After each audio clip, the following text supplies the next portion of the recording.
How is good, everyone? Today with my WWE NXT The Year of 2018 video. If you guys do not know what this video is, this is basically a year-end video that I do every single year. I've been doing it pretty much since the inception of this channel started, and pretty much it's kind of like an awards video, but it's really not. I just have a bunch of categories, and I'll pretty much just give what I feel best fits that category based on what happened in 2018 for NXT in this video. And for the first time ever, usually this is one big video I've been doing the last couple years where I pretty much have all three brands, and I do it in one big video. But, since the brand split's pretty much been back in effect since 2016, I feel like now it's the appropriate time to do it individual videos for each brand, because I feel like they have their own entities, and even though they have a lot of similar stuff, I feel like there's a lot of differences, and I feel like, it's better off to do 3 different videos rather than one big one. I was planning on doing this last year, and the reason why I didn't do 3 different videos last year is because I was actually pretty sick during this period, so I just did not have the energy or time to make 3 different videos. But this year's different. I am a little sick still, but I'm not nearly as sick as I was this time last year.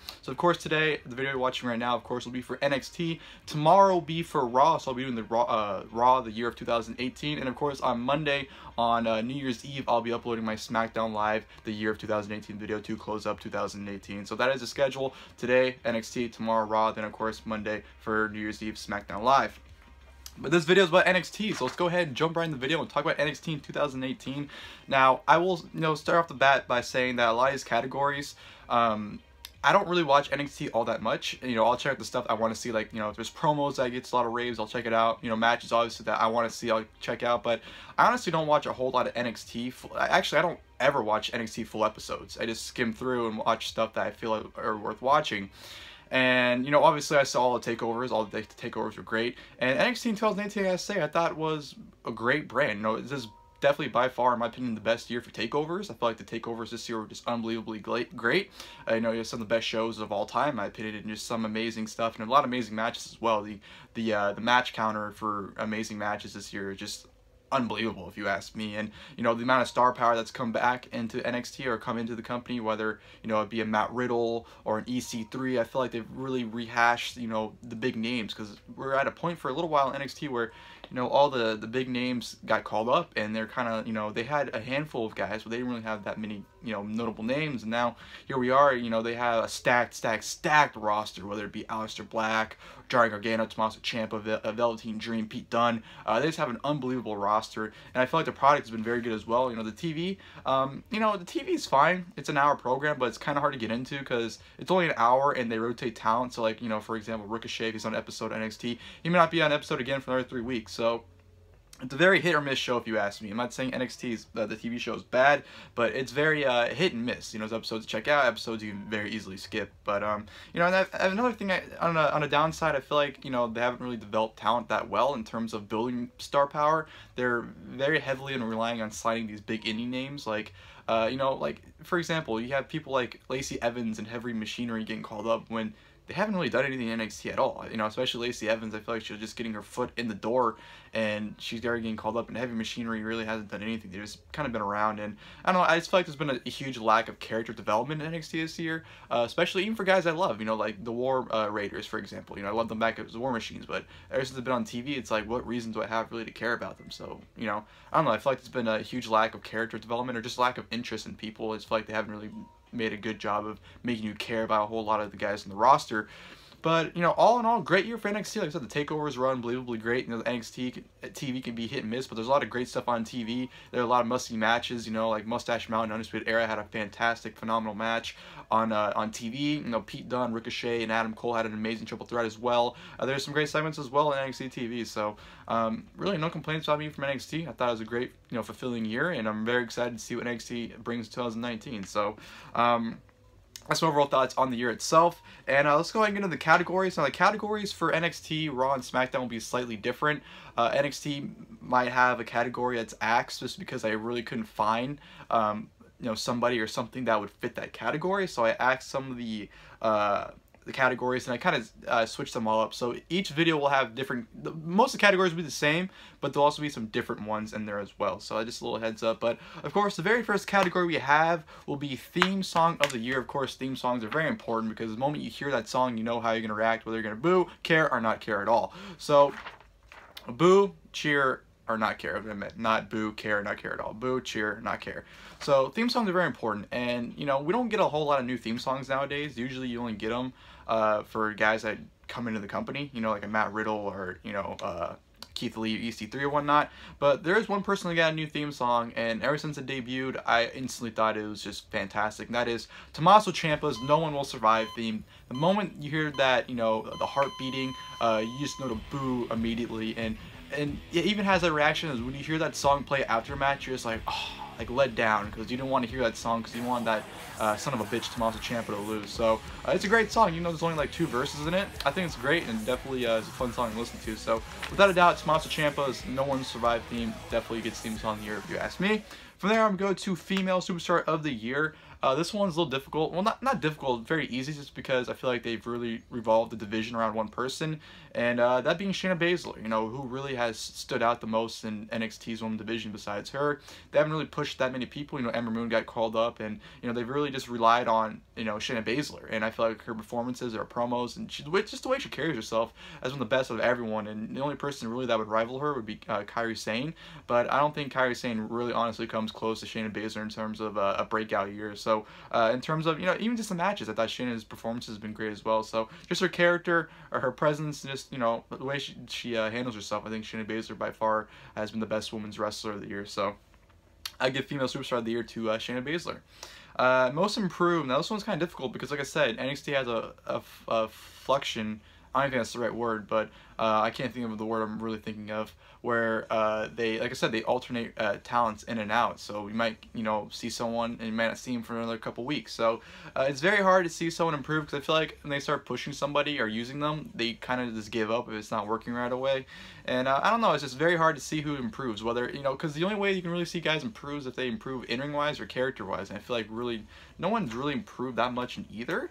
And I could be wrong just because I don't watch NXT weekly basis, but I would say Most Improved goes to Lars Sullivan. I might have gave this to him last year too. I don't remember, but I feel like just, you know, watching him in NXT, whether his matches with Aleister Black or Killian Dane, or his performance in the ladder match in New Orleans, and just his character and his promos, I feel like he's really come along as this monster great character, and I'm really excited to see who does the main roster. So, you know, I'm honestly I'm up in the air about that one, but I'm just gonna get to Lars Sullivan just because I feel like how I felt about him a year ago to how I feel about him now has, you know, it changed drastically. I actually really like Lars Sullivan, so I'll give Most Improved to Lars Sullivan.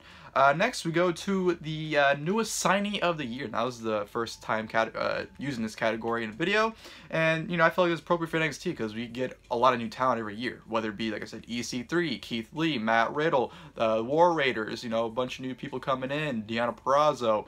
You have a lot of new talent always coming in NXT, so to me, it kind of makes it hard to pinpoint one person, but one person that had a breakout year, in my opinion. He came in, he had a phenomenal performance in his debut match at TakeOver.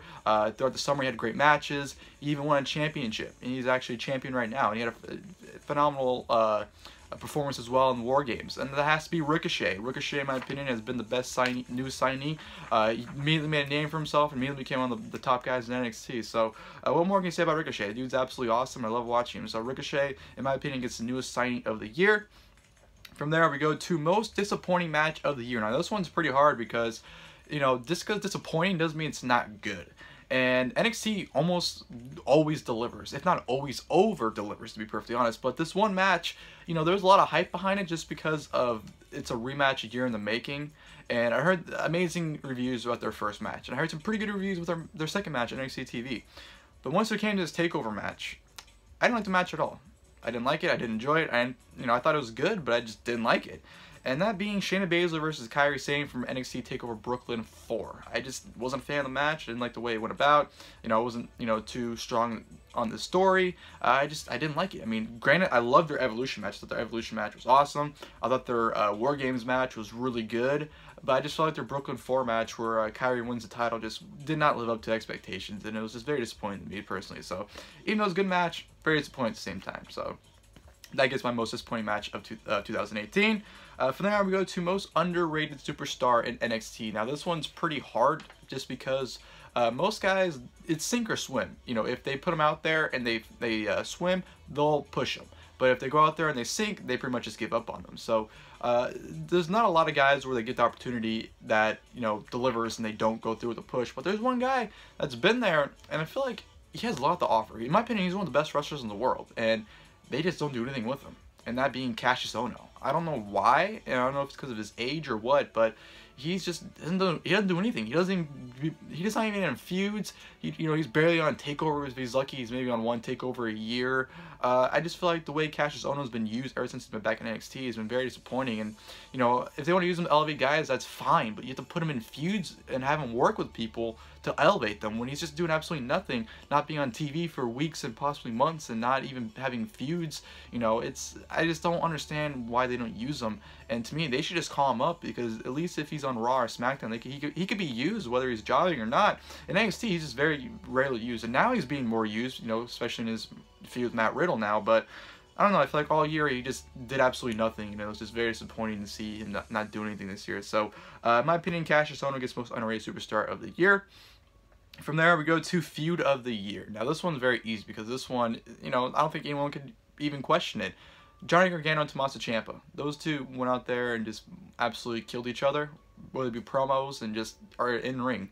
Those two just absolutely despite each other, and every time they went out there, they engaged me, whether it was their segments, their promos, the video packages. I had my eyes every time Tommaso Ciampa and Johnny Gargano were at each other's throats. So, not even question a doubt, Johnny Gargano, Tommaso Ciampa, NXT Feud of the Year. From there, I would go to Face of the Year.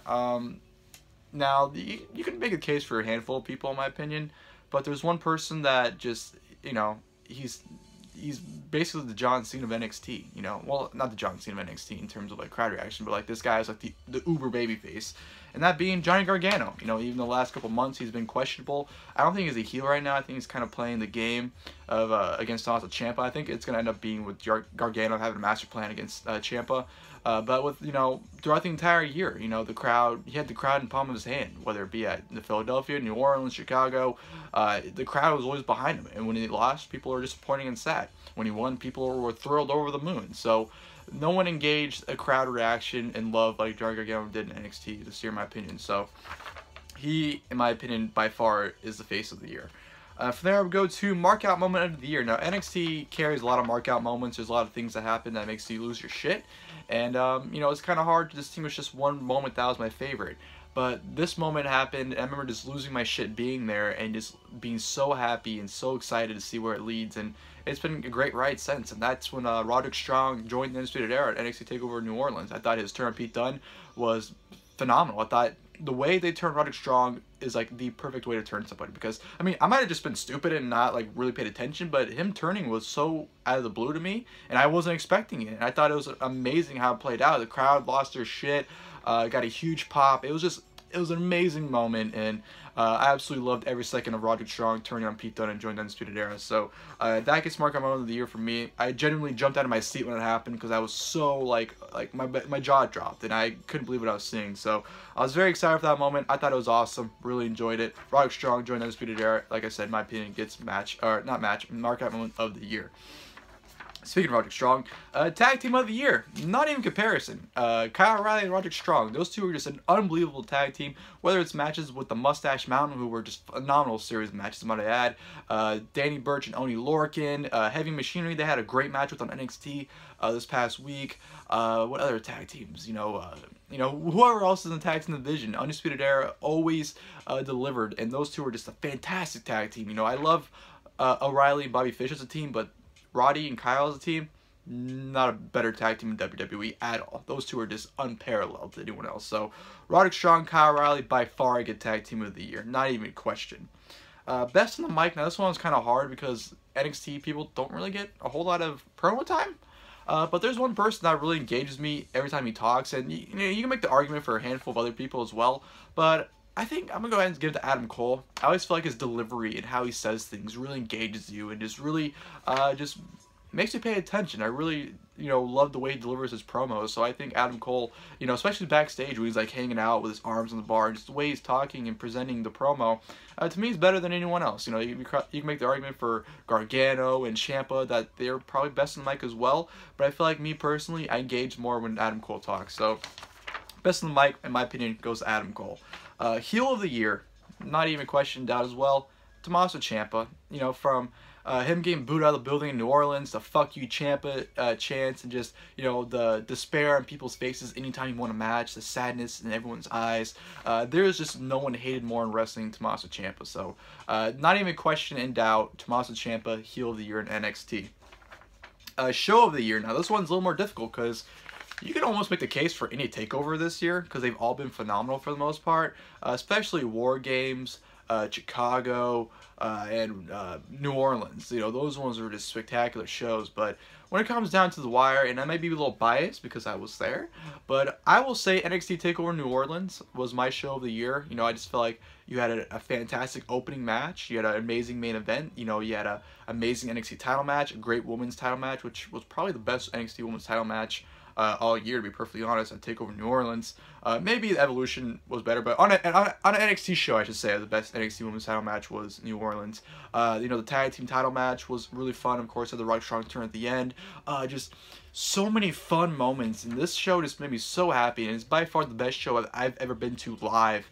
It was just an amazing show, and I can go back and watch it anytime and still think the same way. I just, you know, I can't, you know, every time I watch that show, I have a big smile on my face, and I think that was by far the most fun I had in the show. War Games is a very, very, very close second. That definitely rivals New Orleans heavily, if you ask me. You can easily make the argument for either of those two. If you said War Games was the show of the year, I wouldn't even argue it.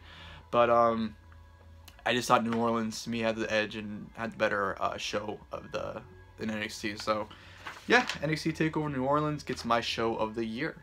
And of course, we go to segment of the year. Now, this one originally was promo of the year, but I decided to change to segment of the year because I feel like segments have more effect than a promo. And I feel like promos nowadays, especially how heavily scripted they are, they don't really deliver that well, or the words aren't that good. So I decided to make this into segment of the year. In my opinion, segment of the year was when Johnny Gargano was revealed as Aleister Black's attacker. You know, the moment that Aleister Black just get in Regal's face and, you know, yelling at him that who did it, and then, you know, Johnny Gargano coming out of nowhere, super kicking him and telling him that he did it, and then putting his hood on slowly and slowly walking away and going to the back. I just thought it was all played out excellently, and I thought it was, you know, definitely a great reveal for the Aleister Black's attacker as well. So that was a great segment. I really enjoyed it. I definitely thought that was the best thing that segment-wise NXT had all year. The only thing that really rivaled it, I would say, and it really wasn't a segment, it was more like a move, was when Ricochet did the front flip onto the outside in front of Velveteen Dream. I'd probably say that's the second close one, but yeah, I would say Gargano revealing himself as Aleister Black's attacker is definitely the segment of the year, if you ask me. Now we go to match of the year. Now this one gets more difficult because this one, you could argue a handful of matches. You can say Gargano and Ciampa. You can say Gargano and Black. You can say Black and Almas. You can say the ladder match from New Orleans. You can say Undisputed Era Mustache Mountain. You can say War Games. There's several matches that you can argue were match of the year for NXT. But there was one match that stood out to me. And the one match that, in my opinion, is a perfect match. And it had the elements of the wrestling, had the storytelling, those near falls where you were just on the edge of your seat the entire time. It was Andrade Cien Almas and Johnny Gargano from NXT TakeOver Philadelphia. That match is just a perfect wrestling match.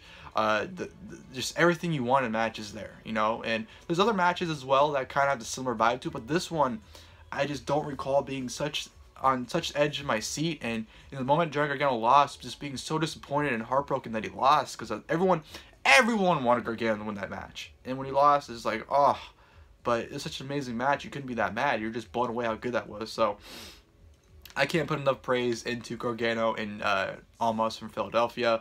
Close second would be Gargano and Ciampa from New Orleans. I'd probably say that's very, very close to being match of the year, but I give a slight edge to Almas and Gargano. That match is just unbelievably amazing. So that's my NXT match of the year. And then we go to NXT Superstar of the Year. Now this one is a little more difficult because I feel like a lot of guys had a great year. Johnny Gargano, Aleister Black, you know, those mainly are probably the two runner-ups, I would say. But there's one person who just, you know, he came in and he didn't come in, but he came back and immediately had amazing matches, and he ended up winning the championship surprisingly out of nowhere. And he's just been on an amazing run since he's been back, and you know, he's really led NXT in my opinion, and that being Tommaso Ciampa. I feel like he's really made the biggest impact. He's the one that's really led NXT this entire year, and he's just been on a warpath. You know, whether having great matches with you know, Gargano, Black, or Velveteen Dream.